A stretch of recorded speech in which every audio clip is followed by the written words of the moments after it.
नमस्कार दोस्तों, welcome back to curious Sharif for the daily dose of Indian football. तो सबसे पहले बात करते हैं यहाँ पे इंडियन नेशनल टीम के लिए एक यहाँ पे कंसर्निंग न्यूज आ रही है रिगार्डिंग संदेश चिंगान्स इंजरी। क्योंकि संदेश चिंगान हम सबको पता है कि जो मार्च के वर्ल्ड कप क्वालिफायर्स है वो तो यहाँ पे मिस करने ही वाले थे अगेंस्ट अफगानिस्तान। बट अब ये न्यूज निकल के आ रही है कि उनको यहाँ पे सीरियस एसीएल इंजरी है और उसके चलते उनको यहाँ पे सर्जरी करवानी पड़ सकती है। तो उसके रिगार्डिंग यहाँ पे वो 3 to 6 मंथ के लिए यहाँ पे रूल्ड आउट है। एंड वो अगर ऐसा होता है देन यहाँ पे जो जून में वर्ल्ड कप क्वालिफायर्स के मैचेस है अगेंस्ट कुवैत एंड कतार, उसको भी वो मिस करेंगे। And that's a big blow for India because Kuwait वाला जो होम गेम है वो हमारे लिए मस्ट विन गेम है अगर हम राउंड 3 में जाने का सपना देख रहे हैं तो डेफिनेटली हमारे जो बैकलाइन के लीडर है उनका ना होना, I think that's a big blow for India and for Igor Stimac. And let's see उसके रिप्लेसमेंट के तौर में यहाँ पे इगो स्टिमेज किसको यहाँ पे लाते हैं वो देखना इंटरेस्टिंग सा रहेगा। क्योंकि अनवर अली आपके फीट है तो आई थिंक जो सेंटर बैक पेयर है वो कौन बनती है वो देखते हैं यहाँ पे। उसके बाद बात करते हैं यहाँ पे भाई कि इगो स्टिमेज कहाँ पे है, क्योंकि आईएसएल के मैचेस वो यहाँ पे अटेंड नहीं कर रहे और आपको नेक्स्ट मंथ वर्ल्ड कप क्वालिफायर्स के लिए टीम चूज करनी है अगेंस्ट अफगानिस्तान। और जनरली अगर आप किसी भी नेशनल टीम के कोचेस देखिए, चाहे वो सक्सेसफुल कंट्रीज हो चाहे कोई भी कंट्रीज हो यहाँ पे, या फिर क्लब के भी देखिए, कल जैसे पीटर केकी ने अटेंड किया था यहाँ पे केरला वर्सेस गोवा वाला गेम। लास्ट सीजन हमने देखा था देश किंगडम भी काफी गेम्स अटेंड कर रहे थे। बाकी कंट्रीज में भी सारे कोचेस यहाँ पे देखे कि जो भी पोटेंशियल उनके प्लेयर जिस भी क्लब में खेलते हैं उसके मैचेस वो लाइव अटेंड करते हैं। एक टीवी में मैच देखना और स्काउटिंग एक लाइव करना, it's a totally 2 different game. And हर कोई कोचेस का ये मतलब क्या बोलते हैं कि नॉर्मल सी चीज है कि इस तरह से यहाँ पे कोचेस स्काउटिंग या फिर प्लेयरों को यहाँ पे लाइव देख के यहाँ पे अपनी जो नेक्स्ट यहाँ पे जो भी चैलेंजेस या फिर जो भी मैचेस है उसके लिए वो स्कोर रेडी करते हैं। But I don't think so कि इगो स्टिमेज ने आई थिंक जो आईएसएल ओपनर था मे बी आई थिंक वो यहाँ पे देखा था। उसके बाद उन्होंने एक भी लाइव मैचेस मेरे हिसाब से, मेरे को तो पता नहीं और अगर आपको पता है तो जरूर बताइए, कोई मैचेस देखने रहे हैं। तो I think this is a very interesting scenario और may be you can say कि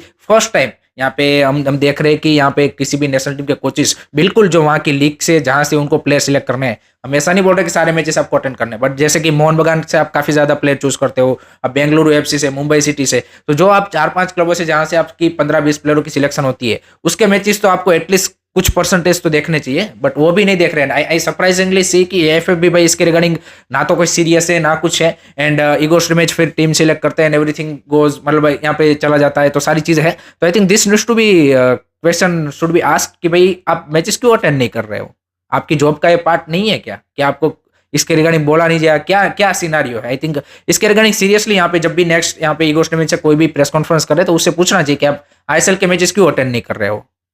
सो I think let me know guys what do you think about this, comment section में जरूर बताइए। उसके बाद बात करते हैं भाई कल हुए एक इंटरेस्टिंग मुकाबले के बारे में, Kerala blaster versus FC Goa. What a match and what a story for Kerala blaster eight their home, I think against the their 12th man Manja Vadas, and I think incredible comeback from the Kerala Blaster, to be honest guys.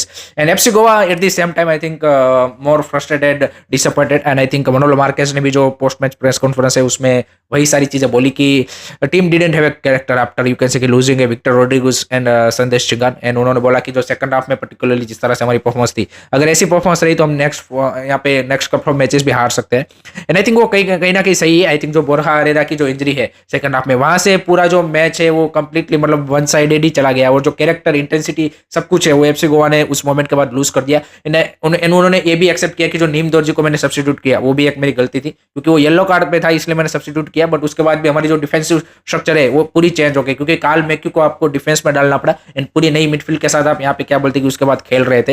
And second half is absolutely you can say कि worst from the FC Goa. I think starting के जो first half के जो 25 to 30 minute थे they have been brilliant and वहां पे chances भी उन्होंने क्रिएट किए, जो 2 गोल आए वो भी उसी मोमेंट पे आए। बट उसके बाद यहाँ पे जो पूरा मोमेंटम है वो यहाँ पे केरला ब्लास्टर की ओर से शिफ्ट हो गया। एंड सेकंड हाफ में जिस तरह से उन्होंने 4 गोल मारे, आई थिंक वो दाइसुके साकाई की फ्री किक एंड जेन आपका दिमांतक उसका वो थर्ड गोल जो था जिस तरह से उन्होंने स्कोर किया, फिर आपका फेडर का गोल, I think everyone has been brilliant for Kerala Blaster. And एक जो टीम स्पिरिट है जो कहीं ना कहीं मिसिंग लग रही थी वो यहाँ पे उन्होंने शो की, क्या बोलते कि इवान वुकोनोविच की साइड ने। And crucial win for Ivan Vukomanovic also, क्योंकि अगर ये मैच हारते तो 6th स्ट्रेट लॉस उनके लिए होता ओवरऑल। एंड वो आई थिंक कहीं ना कहीं उनके जो कोचिंग है उसके ऊपर भी क्वेश्चन रेस करता। But I think that's a crucial win and they are also now back into the you can say कि sealed race, so that's a good to see। and जिस तरह से fans का support था, incredible fan support for them। FC Goa के लिए यहाँ पे definitely concerns are more because next match is against Mumbai, so it's not going to be easy कि यहाँ पे किस तरह से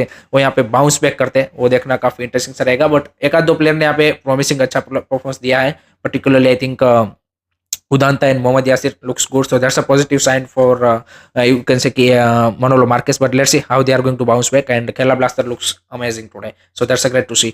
उसके बाद भाई आज के मैच की बात करते हैं तो आज भाई है यहाँ पे क्या बोलते हैं East Bengal versus Chennai FC. तो 6 पोजीशन की रेस के हिसाब से this is a crucial match. Chennai FC के लिए भी मस्ट विन, ईस्ट बंगाल के लिए भी मस्ट विन। एंड कार्लोस कुदरात ने यहाँ पे जो प्रेस कॉन्फ्रेंस हुई उसमें रेफरिंग के बारे में काफी ज्यादा बातें बोली है। उन्होंने बोला है कि कोचेस प्लेयर सबको यहाँ पे ब्लेम किया जाता है बट रेफरी के अगेंस्ट कोई एक्शन नहीं लिया जा रहा है। और उन्होंने यहाँ पे सजेस्ट किया है कि फॉरेन रेफरीज लाने चाहिए, वीआर लाना चाहिए, ये सारी चीजें होनी चाहिए। और उन्होंने ऑर्गेनाइजर्स को बोला है कि इस तरह की एरर से हमने जो मतलब उन्होंने पर्टिकुलरली यहाँ पे गिनवाया है कि जो नेक्स्ट प्रीवियसली जो 3-4 मैचेस थे वो हम रेफरी की वजह से ही आ रहे हैं, ना कि हमारी कोई गलती थी। So this is quite interesting because एक काफी सारे कोचेस यहाँ पे इवान वोकोनोविच को हमने करते हुए दिखाए, 2-3 और कोचेस भी यहाँ पे एक्सक्यूज आई थिंक तौर पे यूज कर। देखिए रेफरी का प्रॉब्लम है, no doubt about that, 100% refereeing should be improve. But इसका मतलब ये है नहीं कि आपको एक आध मैच में आपको या फिर एक ही सीजन में डायरेक्ट उसका इंपैक्ट होता हुआ दिख जाएगा। और आप सिलेक्टिवली यहाँ पे ब्लेम कर रहे हो। जब आपके फेवर में डिसीजन जाते हैं तब आप कुछ नहीं बोलते, तब आप बोलते हो कि एवरीथिंग वाज फाइन। जब आपके अगेंस्ट यहाँ पे डिसीजन गया तब यहाँ पे आप बोल रहे हो कि रेफरी का एरर है। और अगर आप इस सीजन ये कंप्लीटली नोटिस किया गया है आई थिंक मेरी ओर से भी कि सारे टीम के अगेंस्ट यहाँ पे कोई ना कहीं किसी मैच में यहाँ पे उनके अगेंस्ट डिसीजन गए। तो ऐसा नहीं है कि एक सिंगल टीम के अगेंस्ट ही यहाँ पे डिसीजन जा रहे हैं। सो आई थिंक सिलेक्टिव होना I think it's not the right thing कि आप फैंस को थोड़ा सा उकसा रहे हो। आई थिंक जनरल इशू है। अगर आप जब आपके फेवर में डिसीजन नहीं जाए तब भी आपको बोलना चाहिए कि भाई वी वर लकी टुडे कि रेफरी ने हमारे फेवर में कुछ डिसीजन दिया, और नहीं दिए तब भी बोलना चाहिए कि भाई नहीं दिए। तो ये अगर अप्रोच होता है कोचिस का तो समझ में आता है। I think they are more using as excuse to you can say कि wind up there you can say कि failure to be honest guys. So let me know guys what do you think about that. And I think match के बारे में बात करते हैं, I think both are unpredictable but I think East Bengal playing at their home I think are much stronger, so I think they are the favorites to win this match to be honest guys. उसके बाद बात करते हैं यहाँ पे भाई जो हैदराबाद के एक और यहाँ पे की प्लेयर गुरमीत सिंह, उन्होंने भी यहाँ पे क्लब के साथ पार्ट वेस्ट करने के लिए बोल दिया है। ऑलरेडी उन्होंने यहाँ पे नोटिस सर्व कर दिया है केरला ब्लास्ट हैदराबाद एफसी के मैनेजमेंट को। एंड अब जैसे ही यहाँ पे एएफएफ की प्लेयर स्टेटस कमेटी का यहाँ पे अप्रूवल आएगा वो भी यहाँ पे लीव करेंगे। 4 क्लब यहाँ पे उनके लिए इंटरेस्टेड है। एक तो केरला ब्लास्टर है ही क्योंकि सचिन सुरेश यहाँ पे इंजर्ड हो चुके हैं। जो 2 क्लब ऐसे है कि जो यहाँ पे शॉर्ट टर्म चाहते हैं इस सीजन के एंड तक, उसमें एक केरला ब्लास्टर है, एक कोई दूसरा कौन है वो देखना इंटरेस्टिंग सा है। और 2 ऐसे क्लब है कि जो परमानेंट ट्रांसफर चाहते हैं एंड उसमें आई थिंक मेरे हिसाब से नॉर्थ ईस्टर्न पंजाब एफसी हो सकते हैं। आई थिंक जो यहाँ पे आगे भी क्योंकि उनको भी कीपर की एक अच्छे कीपर की जरूरत है। सो लेट्स सी यहाँ पे गुरमीत सिंह का क्या सिनारियो बनता है वो देखना इंटरेस्टिंग से।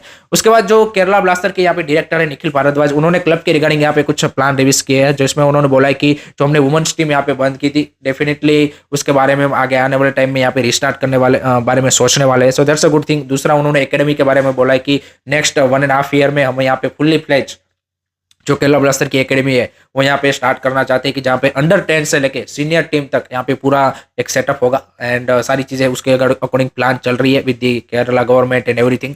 सो दैट्स गुड साइन। और तीसरा यहाँ पे केरला ब्लास्टर की जो एक स्पॉन्सरशिप डील है बाइजूस के साथ, उसमें न्यूज निकल के आ रही है कि बाइजूस का अभी भी 5 करोड़ का जो पेमेंट है वो यहाँ पे केरला ब्लास्टर को देने को बाकी है। सो बाइजूस अभी हम सबको पता है कि किस कंडीशन में है as a company. So that's the financial maybe loss हो सकता है केरला ब्लास्टर को कि जो एक डील उनके साथ की थी वो यहाँ पे भी टर्न आउट नहीं हो रही है। दूसरी साइड यहाँ पे जो ओडिशा एफसी के ओनर है रोहन शर्मा, उन्होंने कुछ इंटरेस्टिंग बात यहाँ पे रिगार्डिंग लीग और उसके बारे में बोली है। उन्होंने बोला है कि जो यहाँ पे क्या बोलते हैं कि प्लेयरों की यहाँ पे इंडियन प्लेयरों की जो मार्केट वैल्यू है वो डेफिनेटली एक सैचुरेशन पॉइंट पे पहुंच चुकी है। एंड दैट्स व्हाई उन्होंने बोला कि ओडिशा ने इस सीजन से यहाँ पे क्या बोलते हैं कि अप्रोच अपनाया है कि हम यहाँ पे ज्यादा यंग प्लेयर के ऊपर इन्वेस्ट करेंगे rather than you can say कि spending more on Indian players, ताकि आगे जाके हम उसको डेवलप करके यहाँ पे जो है वो कॉस्ट कटिंग वहां पे कर पाए। एंड आई थिंक ये टेक्टिक्स यहाँ पे कहीं ना कहीं क्लब्स को अपनानी पड़ेगी क्योंकि इंडियन प्लेयरों की जो मार्केट वैल्यू है वो पे कर रहा है। I think that's the out of the world. दूसरा यहाँ पे उन्होंने ब्रॉडकास्टिंग को थोड़े से नाखुश है इस सीजन की। यहाँ पे जो जिस तरह से स्पोर्ट 18 का ब्रॉडकास्टिंग हो रहा है is not up to the mark regarding the marketing wise and everything wise. And एक चीज यहाँ पे जो उन्होंने शॉकिंगली बोली है वो है कि यहाँ पे जो कलेक्टिवली जो एफर्ट होना चाहिए सभी यहाँ पे स्टेक होल्डर की ओर से वो यहाँ पे नहीं दिख रहा है। दैट्स व्हाई यहाँ पे जो लीग या फिर जो भी इंडियन फुटबॉल है उतने पेस पे यहाँ पे आगे नहीं बढ़ पा रहा है। क्योंकि उन्होंने बोला कि लास्ट 2019 में हमने लीग कमेटी की मीटिंग की थी। अगर आप देखिए कि आईएसएल क्लब्स ओनर्स ही अगर यहाँ पे साथ में यहाँ पे लास्ट 3-4 साल में मिले नहीं है और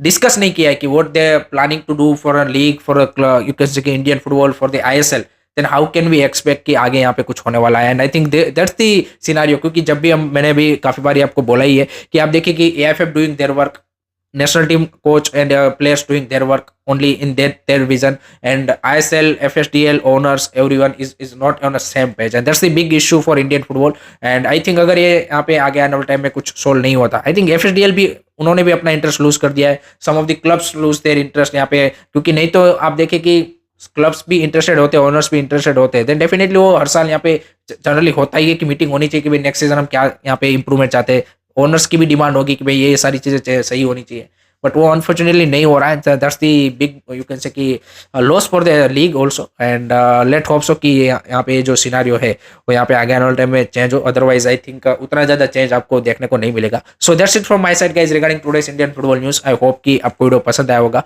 keep supporting Indian football, don't forget to like, subscribe to sorry. जय हिंद, जय भारत।